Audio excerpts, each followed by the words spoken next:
Hello friends, welcome to my channel success fibre classes. आप सब कैसे हैं? आई होप आप सब अच्छे होंगे। तो मैं हाजिर हूं आपके सामने एक लेटेस्ट वीडियो के साथ, जिसमें हम बात करेंगे एक लेटेस्ट वैकेंसी के बारे में, जो किन कैंडिडेट्स के लिए हैं जो रेलवे के एग्ज़ाम की खासकर तैयारी करते हैं। तो यहाँ पर हमारा जो आज का टॉपिक है वो है Uttar Pradesh metro railway vacancy. तो यहाँ पर उत्तर प्रदेश में मेट्रो रेल की वैकेंसी निकल रखी हैं।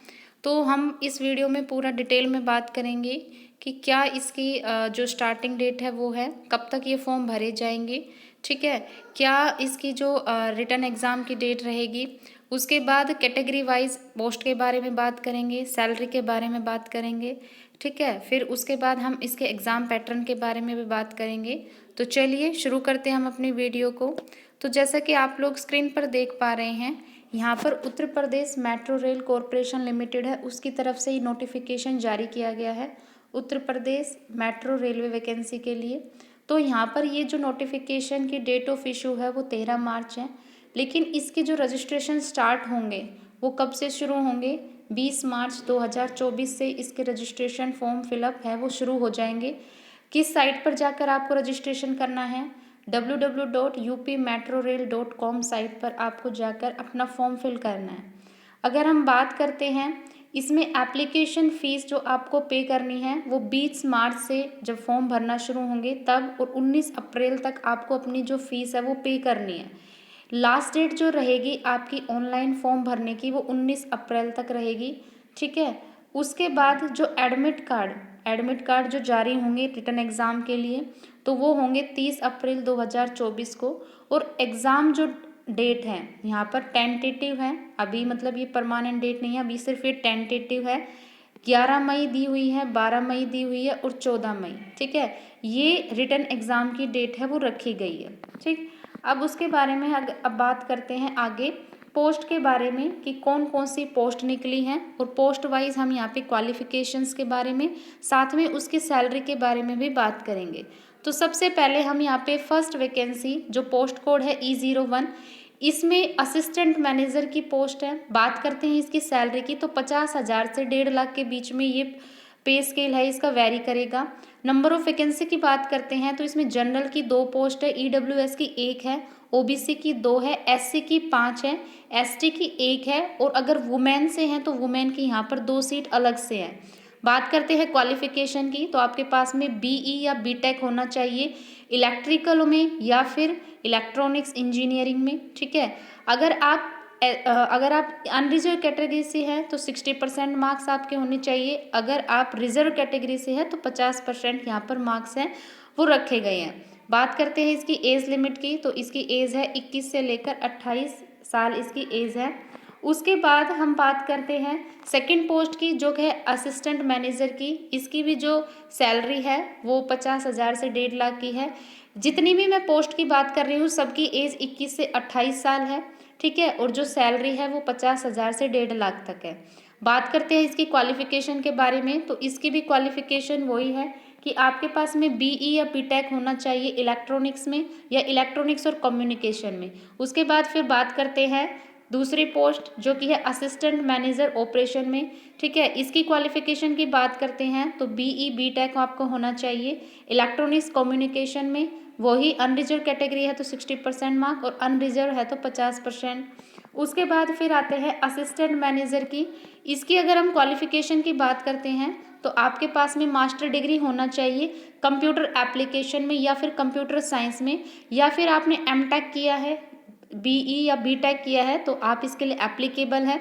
उसके बाद असिस्टेंट मैनेजर में अकाउंटेंट की पोस्ट है। उसके बात करते हैं तो इसमें क्वालिफिकेशन आपकी क्या होनी चाहिए, आपने CA का कोर्स है वो किया होना चाहिए, ठीक है। सैलरी इसकी वही है 50 से 1.5 लाख तक के बीच इसकी सैलरी है। उसके बाद फिर बात करते हैं असिस्टेंट मैनेजर में आर्किटेक्ट में। इसमें आपके पास में बी आर्किटेक्चर का 5 साल का कोर्स होना चाहिए, ठीक है, और 60% मार्क्स आपके होने चाहिए। इसमें सिर्फ एक पोस्ट है वो भी जनरल कैटेगरी की है। उसके बाद फिर हम बात करते हैं असिस्टेंट मैनेजर में ह्यूमन रिसोर्स की। इसमें बात करते हैं तो जनरल और OBC दोनों के मिला के दोनों टोटल 2 पोस्ट है। आपने MBA अगर कर रखी है HR में तो आप इसको फिल कर सकते हैं। उसके बाद फिर हम बात करते हैं असिस्टेंट मैनेजर पब्लिक रिलेशन में। तो इसकी क्वालिफिकेशन की बात करते हैं, तो अगर आपने मास्टर्स की हुई है मास कम्युनिकेशन में या फिर जर्नलिज्म में, तो आप इस फॉर्म को फिल कर सकते हैं। इसकी पोस्ट की बात करते हैं तो सिर्फ इसमें एक पोस्ट है, वो भी जनरल कैटेगरी की पोस्ट है। उसके बाद फिर हम बात करते हैं असिस्टेंट कंपनी सेक्रेटरी की। तो इसमें ये लिखा हुआ है कि जनरल कैटेगरी की तो सिर्फ एक पोस्ट है, मिनिमम 50% मार्क्स आपके होने चाहिए, और कोई भी कंपनी सेक्रेटरी है इंडिया इंस्टीट्यूट, उसके मेंबर आप होने चाहिए, तो आप इस फॉर्म को फिल कर सकते हैं। ठीक है, अब हम बात करते हैं यहाँ पर नॉन एग्जीक्यूटिव कैटेगरी पोस्ट। जो मैंने बात की थी वो सिर्फ अभी एग्जीक्यूटिव की थी, अब है नॉन एग्जीक्यूटिव की। इसमें हम बात करते हैं सबसे पहले, तो ये वैकेंसी हमारी जूनियर इंजीनियर या इलेक्ट्रिकल की। ठीक है, इसकी बात करते हैं क्वालिफिकेशन की। तो यहाँ पर आपके पास में 3 साल का डिप्लोमा होना चाहिए इलेक्ट्रिक या फिर इलेक्ट्रॉनिक इंजीनियरिंग के अंदर। बात करते हैं इसकी पोस्ट की, तो 88 पोस्ट है। अब इसमें जो भी मैं नॉन एग्जीक्यूटिव पोस्ट की बात करूंगी, सबकी सैलरी 33,000 से लेकर 67,000 के बीच वैरी कर रही है, और एज है वो 21 से 28 साल है। ठीक है, उसके बाद फिर हम नेक्स्ट की बात करते हैं। नेक्स्ट पोस्ट जो है वो है जूनियर इंजीनियर। ठीक है, इसकी अगर हम बात करें क्वालिफिकेशन की, तो 3 साल का डिप्लोमा आपके पास में होना चाहिए इलेक्ट्रॉनिक्स या फिर कम्युनिकेशन इंजीनियरिंग में, तो आप इस फॉर्म को फिल कर सकते हैं। टोटल पोस्ट इसकी 44 है। फिर उसके बाद हम बात करते हैं नेक्स्ट की, ये है station controller cum train operator, जिसको SCTO भी बोलते हैं।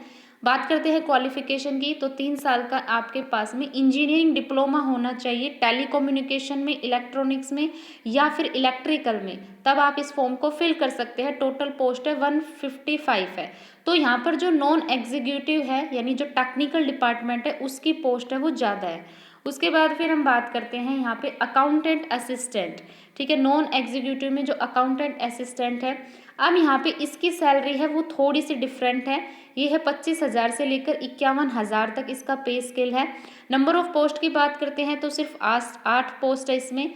क्या होना चाहिए क्वालिफिकेशन में, आपके पास में BCom होना चाहिए। ठीक है, किसी भी एक रिकॉग्नाइज यूनिवर्सिटी से 60% मार्क्स आपके होने चाहिए, और अगर आप ये OBC वैकेंसी या फिर आप रिजर्व कैटेगरी से है तो आपके पास में यहाँ पर 55% मार्क्स आपके होने चाहिए। एज लिमिट वही है 21 से 28 ईयर्स।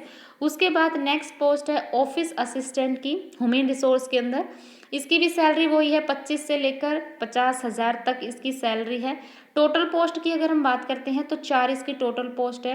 क्या क्वालिफिकेशन है, आपने 3 या 4 साल का ग्रेजुएशन किया हो किसी भी इंस्टीट्यूट से। ठीक है, तो आप इस फॉर्म को फिल कर सकते हैं। उसके बाद नेक्स्ट पोस्ट जो है पब्लिक रिलेशन असिस्टेंट की बात करते हैं। इसकी जो क्वालिफिकेशन है, तो आपके पास में मास कम्युनिकेशन के अंदर अगर आपने BA कर रखा है, बैचलर डिग्री कर रखा है, या फिर जर्नलिज्म में कर रखा है किसी भी एक गवर्नमेंट यूनिवर्सिटी से, या कोई ऐसा इंस्टीट्यूट जो बहुत ही रिकॉग्नाइज इंस्टीट्यूट है, तो आप इस फॉर्म को अप्लाई कर सकते हैं। उसके बाद नेक्स्ट जो 2 पोस्ट है वो है मेंटेनर की। इसमें आपके पास में ITI अगर आपने कर रखा है इलेक्ट्रीशियन ट्रेड के अंदर, तो आप इस फॉर्म को फिल कर सकते हैं। अब ये ITI से रिलेटेड है, इसलिए इसकी जो सैलरी है वो थोड़ी सी डाउन चली गई है। 19,500 से लेकर और 39,900 इसकी सैलरी है। पोस्ट की बात करते हैं तो मेंटेनर में 78 पोस्ट है। ठीक है, एज लिमिट वही है 21 से 28 साल। उसके बाद लास्ट जो पोस्ट है वो है मेंटेनर की S&T के अंदर। इसमें क्वालिफिकेशन है कि आपके पास में ITI होना चाहिए इलेक्ट्रॉनिक या मैकेनिकल ट्रेड के अंदर, तो आप इस फॉर्म को फिल कर सकते हैं। टोटल पोस्ट इसकी 26 है, वही है। अब ये तो थी सारी हमारी नंबर ऑफ पोस्ट के बारे में कि कौन सी पोस्ट कितनी पोस्ट है, ठीक है, क्या उसकी सैलरी है। अब इसके बाद हम बात करते हैं यहाँ पर जो सभी बच्चों का इशू होता है किसका, एग्ज़ाम पैटर्न को लेकर, सिलेक्शन प्रोसेस को लेकर। तो यहाँ पर जो सिलेक्शन प्रोसेस दिया है वो क्या दिया है, आपका एक रिटन एग्ज़ाम है वो कंडक्ट किया जाएगा। ठीक है, रिटन एग्ज़ाम के बाद में आपका डॉक्यूमेंट वेरीफाई होगा, और उसके बाद फिर आपका एक मेडिकल एग्ज़ाम है वो कंडक्ट किया जाएगा।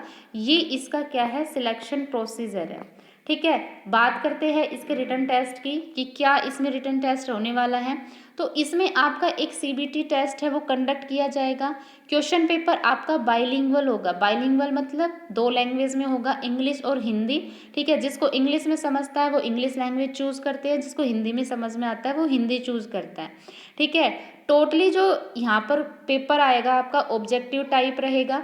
इसमें बात करें सब्जेक्ट के बारे में तो इसमें आपसे इंग्लिश लैंग्वेज पूछी जाएगी, जनरल अवेयरनेस पूछी जाएगी, रीजनिंग आपसे पूछा जाएगा, क्वांटिटेटिव एप्टीट्यूड जिसको हम मैथ्स वाला पोर्शन कहते हैं वो पूछा जाएगा, और जो डिसिप्लिन नॉलेज है वो आपसे पूछा जाएगा। ठीक है, यहाँ पर E01 E09 जो पोस्ट थी, ऊपर मैंने आप लोगों को पोस्ट कोड बताया था, और NE01 और NE06 जो पोस्ट कोड थी उसमें टोटल 140 क्वेश्चन आपसे पूछे जाएंगे। सभी क्वेश्चन के मार्क्स है वो इक्वल होंगे, यानी 1 नंबर का होगा। उसके बाद NE07 से लेकर NE08 जो ये पोस्ट कोड थी उसमें जो पेपर में क्वेश्चन पूछे जाएंगे वो 100 क्वेश्चन पूछे जाएंगे। इसमें भी इक्वल मार्क्स होंगे, मतलब सभी हैं 1-1 नंबर के होंगे। ठीक है, अब सबसे बड़ी बात आती है कि क्या इसमें नेगेटिव मार्किंग है। हाँ जी, इसमें नेगेटिव मार्किंग है, और जो नेगेटिव मार्किंग है वो 1/3 मार्क्स की यहाँ पर नेगेटिव मार्किंग है। अब बात आती है कि इस पेपर को सॉल्व करने के लिए आपको कितना टाइम है वो दिया जाएगा। तो इस पेपर को सॉल्व करने के लिए आपको 2 घंटे का टाइम है वो दिया जाएगा, और एग्ज़ाम जो आपका कंडक्ट किया जाएगा जैसा कि मैंने पहले बता दिया टोटली सीबीटी मोड होगा, मतलब ऑनलाइन मोड में होगा। ठीक है, जो रिटन एग्ज़ाम को क्वालिफाई कर लेते हैं, मेरिट लिस्ट में जिसका नाम आ जाता है। ठीक है, जैसे यहाँ पर दिया हुआ है, इसने मैंने एक पोस्ट की बात की थी, station controller cum train operator यानी SCTO की।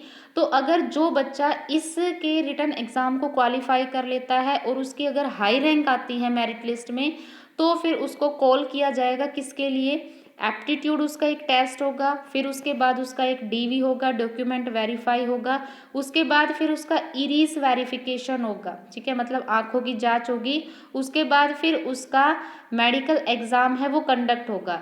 इसमें जो साइकोलॉजी एप्टीट्यूड टेस्ट होगा वो एक क्वालिफाइंग टेस्ट होगा, मतलब अगर कोई बच्चा एप्टीट्यूड टेस्ट को पास नहीं करता है तो वो उसकी जो कैंडिडेचर है वो कैंसिल कर दी जाएगी, ये इसमें बोला गया है।